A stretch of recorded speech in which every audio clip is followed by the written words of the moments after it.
Hi everyone, welcome to Anu's kitchen.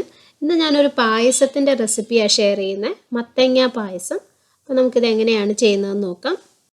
ആദ്യം നമുക്ക് ഈ പായസത്തിന് ആവശ്യമായിട്ടുള്ള സാധനങ്ങൾ എന്തൊക്കെയാണെന്ന് നോക്കാം. നല്ല പഴുത്ത മത്തങ്ങ വേണം. ഞാനിവിടെ ഒരു മീഡിയം സൈസിലുള്ള ഒരു പീസാണ് എടുത്തിട്ടുള്ളത്. പായസത്തിന് വേണ്ടിയിട്ട് എപ്പോഴും നല്ല പഴുത്ത മത്തങ്ങ തന്നെ എടുക്കണം. നമ്മൾ കടയിൽ നിന്ന് മേടിക്കുമ്പോൾ നന്നായിട്ട് പഴുത്തിട്ടില്ല എന്നുണ്ടെങ്കിൽ ഫ്രിഡ്ജിൽ വെക്കണ്ട, 2-3 ദിവസം പുറത്ത് വെച്ച് കഴിഞ്ഞാൽ മത്തങ്ങ നന്നായിട്ട് പഴുത്ത് കിട്ടും.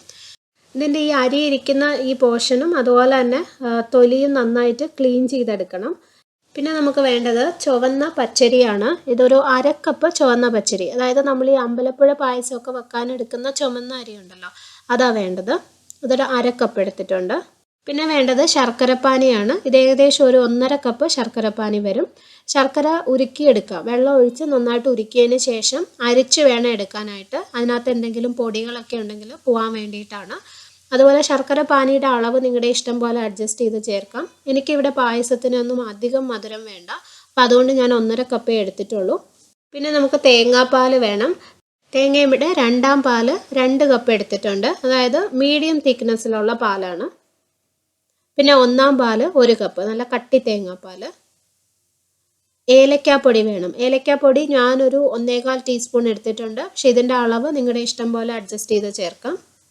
പിന്നെ കുറച്ച് തേങ്ങ ചിരകിയത്, ഒരു 2 ടേബിൾ സ്പൂൺ തേങ്ങ ചിരകിയതാണ് എടുത്തിട്ടുള്ളത്. ഇതിന് പകരം തേങ്ങ കൊത്ത് വേണമെങ്കിൽ ഉപയോഗിക്കാം. പിന്നെ നിങ്ങൾക്ക് ഇഷ്ടമുണ്ടെങ്കിൽ കശുവണ്ടിയോ ഉണക്കമുന്തിരിയോ ഒക്കെ വേണമെങ്കിലും ഈ പായസത്തിലോട്ട് ചേർക്കാം.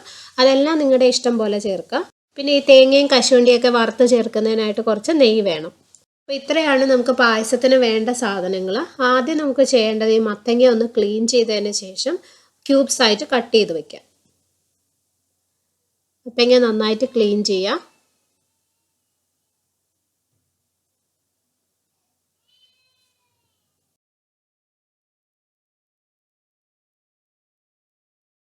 ഇപ്പോൾ ഞാൻ മത്തങ്ങ ക്ലീൻ ചെയ്തിട്ട് ഇതുപോലെ ചെറിയ ക്യൂബ്സ് ആയിട്ട് കട്ട് ചെയ്ത് വെച്ചു. ഇനി ഇത് നമുക്കൊന്ന് വേവിച്ചെടുക്കണം. കുറച്ച് വെള്ളം ചേർത്തിട്ട് വേവിച്ചാൽ മതി. മത്തങ്ങ പെട്ടെന്ന് തന്നെ വെന്ത് കിട്ടും. അതുകൊണ്ട് ഒരു 1/4 കപ്പ് മുതൽ 1/2 കപ്പ് വെള്ളം വരെ മതിയാവും മത്തങ്ങ വേവാനായിട്ട്.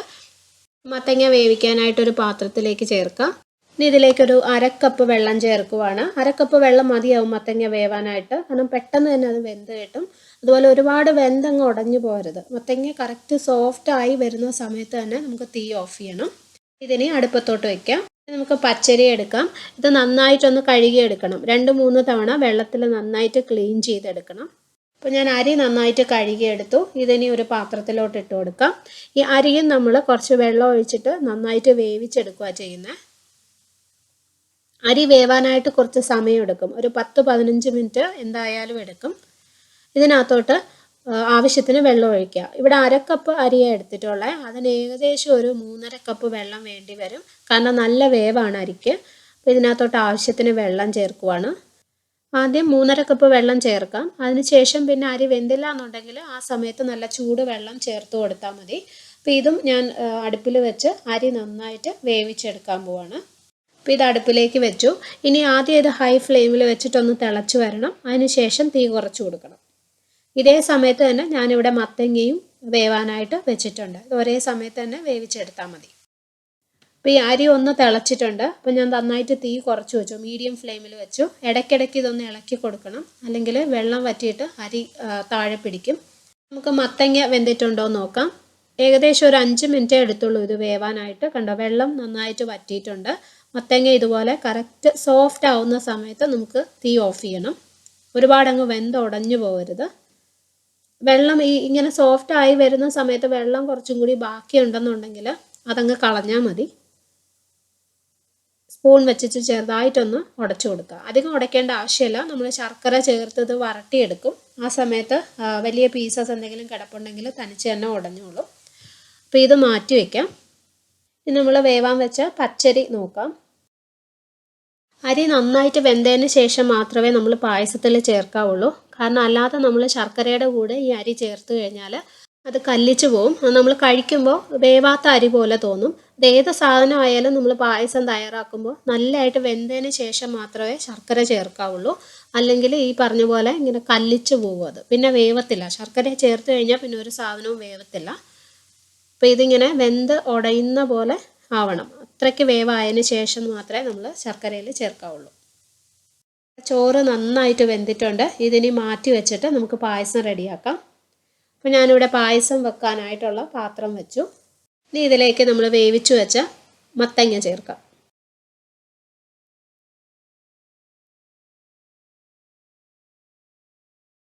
അതിൻ്റെ കൂടെ തന്നെ ശർക്കരപ്പാനി ചേർക്കാം. ഈ ശർക്കരപ്പാനിയും മത്തങ്ങയും കൂടി ചേർത്ത് നന്നായിട്ട് വരട്ടിയെടുക്കാൻ പോവാണ്. നമ്മൾ ഈ ചക്കയൊക്കെ വരട്ടിയെടുക്കുന്ന പോലെ തന്നെയാണ്. ഇതൊരു മീഡിയം ഫ്ലെയിമിൽ വെച്ചിട്ട് വരട്ടിക്കൊണ്ടേയിരിക്കുക. ഇത് കുറച്ച് സമയം എടുക്കും, ഒരു 10-15 മിനിറ്റ് എടുക്കും ഇത് നന്നായിട്ട് വരട്ടിയെടുക്കാൻ വേണ്ടിയിട്ട്. ഈ മത്തങ്ങയിൽ കിടക്കുന്ന വലിയ വലിയ പീസസ് എല്ലാം നമ്മളിങ്ങനെ വരട്ടിയെടുക്കുന്ന സമയത്ത് നന്നായിട്ട് ഉടഞ്ഞ് കിട്ടും. സ്പൂൺ വെച്ചിട്ട് ഒന്ന് ഇങ്ങനെ ഉടച്ചുകൊണ്ടേ ഇരുന്നാൽ മതി.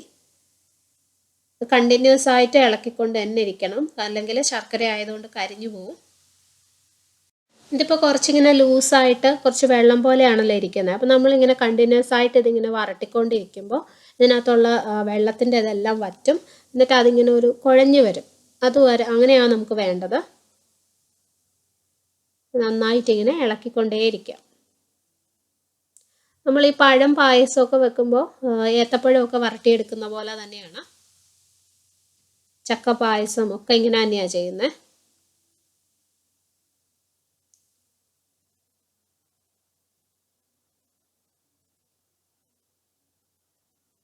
നമ്മൾ മത്തങ്ങ നന്നായിട്ട് വരട്ടിയെടുത്തു. ഇത് കണ്ടോ, അതിൻ്റെ ആ വെള്ളം എല്ലാം വറ്റിയിട്ടുണ്ട്. മത്തങ്ങ എപ്പോഴും നമ്മൾ വരട്ടിയെടുത്ത് പായസം വെക്കുന്നതാണ് നല്ലത്. അല്ലാന്നുണ്ടെങ്കിൽ ആ മത്തങ്ങയുടെ ടേസ്റ്റ് ഇങ്ങനെ മുന്നിട്ട് നിൽക്കും. ഇതിനകത്തേക്ക് ഞാനിപ്പോൾ അരി ചേർത്തു. അരി ചേർക്കുന്നതും ഈ മത്തങ്ങയുടെ ടേസ്റ്റ് ഒത്തിരി മുന്നിട്ട് നിൽക്കാതിരിക്കാൻ വേണ്ടിയിട്ടാണ്. നന്നായിട്ടൊന്ന് മിക്സ് ചെയ്യുക.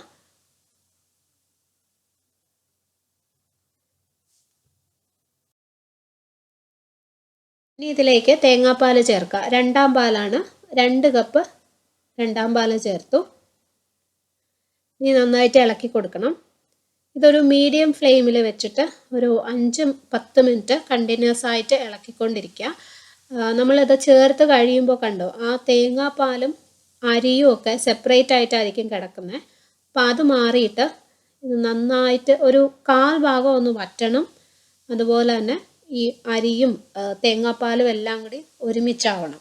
അപ്പോൾ നമ്മൾ കുറച്ച് നേരം ഇളക്കി കഴിയുമ്പോൾ നമുക്ക് ആ വ്യത്യാസം മനസ്സിലാവും. ആ തേങ്ങാപ്പാലിൻ്റെ ആ ഒരു വെള്ള കളറൊന്ന് മാറിയിട്ട് ശരിക്കും ആ ശർക്കരയുടെ കളർ പോലെ തന്നെയാവും. അതുവരെ ഇത് ഇളക്കിക്കൊണ്ടേയിരിക്കുക. കണ്ടിന്യൂസ് ആയിട്ട് ഇളക്കിയില്ലെങ്കിൽ ചോറ് താഴെ പിടിക്കും. ഇതിപ്പോൾ കുറച്ച് കുറുകിയ പായസമാണ്. അപ്പോൾ എനിക്ക് കുറുകിയ പായസമാണ് ഇഷ്ടം. അപ്പോൾ അത് കുറച്ചും കൂടി ലൂസായിട്ട് വേണമെന്നുണ്ടെങ്കിൽ പാല് കൂടുതൽ ചേർത്താൽ മതി.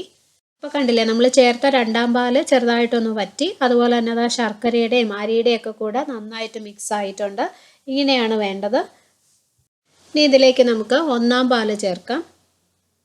നല്ല കട്ടി തേങ്ങാപ്പാലാണ്. 1 പാല് ചേർത്ത് കഴിഞ്ഞാൽ പിന്നെ ഇത് തിളയ്ക്കേണ്ട ആവശ്യമില്ല. അപ്പം ഞാൻ നന്നായിട്ട് തീ കുറച്ച് വെച്ചതിന് ശേഷമാണ് 1 പാല് ചേർത്തിട്ടുള്ളത്. ഇത് നന്നായിട്ടൊന്ന് ഇളക്കിയെടുക്കുക. അതിന് ശേഷം ഒന്ന് ആവി വന്നു തുടങ്ങുമ്പോൾ നമുക്ക് തീ ഓഫ് ചെയ്യാം. തീ ഓഫ് ചെയ്യുന്നതിന് മുമ്പായിട്ട് ഇതിനകത്തോട്ട് ഏലക്കാപ്പൊടി ചേർക്കുക. ഏലക്കാപ്പൊടിയുടെ അളവ് നിങ്ങളുടെ ഇഷ്ടം പോലെ അഡ്ജസ്റ്റ് ചെയ്ത് ചേർക്കാം. ഞാൻ ഏകദേശം ഒരു 1.25 ടീസ്പൂൺ ചേർത്തിട്ടുണ്ട്.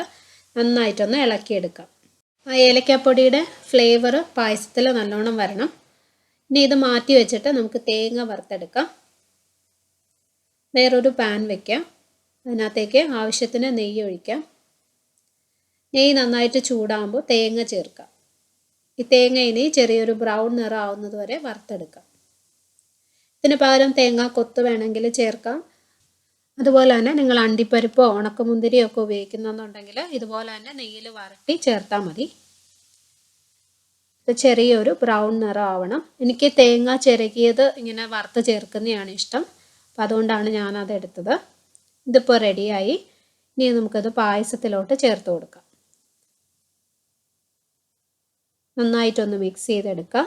നമ്മുടെ മത്തങ്ങ പായസം റെഡി ആയിട്ടുണ്ട്. ഇതെല്ലാവരും ട്രൈ ചെയ്ത് നോക്കുക. നല്ല ടേസ്റ്റി ആയിട്ടുള്ള പായസമാണ്. നമ്മൾ മത്തങ്ങ വരട്ടിയാണല്ലോ ചേർത്തത്. അതുപോലെ തന്നെ നമ്മൾ കുറച്ച് പച്ചരിയും ചേർത്തിട്ടുണ്ട്. അപ്പോൾ അതുകൊണ്ട് ആ മത്തങ്ങയുടെ ചുവ ഒത്തിരി അറിയാൻ പറ്റില്ല. മത്തങ്ങയുടെ ആ ഒരു ടേസ്റ്റ് ഒത്തിരി മുന്നിട്ട് നിൽക്കുന്നതിനേക്കാളും നല്ലത് ഇങ്ങനെ വരട്ടി ചേർത്ത് ചെയ്യുന്നതാണ്. നിങ്ങളെല്ലാവരും ഇത് ട്രൈ ചെയ്ത് നോക്കുക. തീർച്ചയായിട്ടും ഇഷ്ടപ്പെടും. വീഡിയോ ഇഷ്ടമായിട്ടുണ്ടെങ്കിൽ ഷെയർ ചെയ്യാനും സബ്സ്ക്രൈബ് ചെയ്യാനും മറക്കരുത്.